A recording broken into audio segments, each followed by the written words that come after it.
Conversation Ramadan wada sheekaysi Ramadaanka.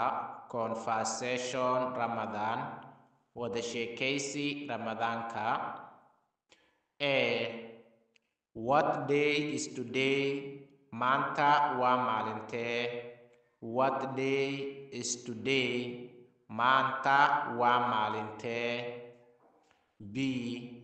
Today is Saturday. Maanta waa Sabti.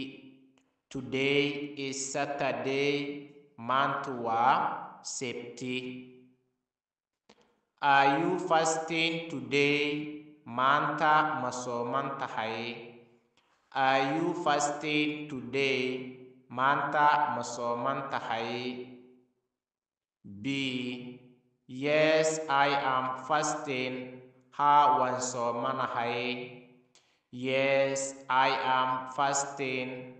Haa, waan soomanahay. A. Have you breaded millet? Ma saxuuratay? Have you breaded millet? Ma saxuuratay? B.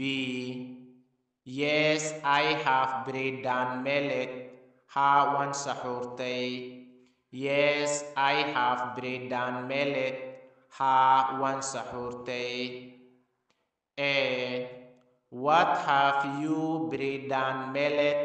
Maxaad ku saxuuratay? What have you breaded millet? Maxaad ku saxuuratay?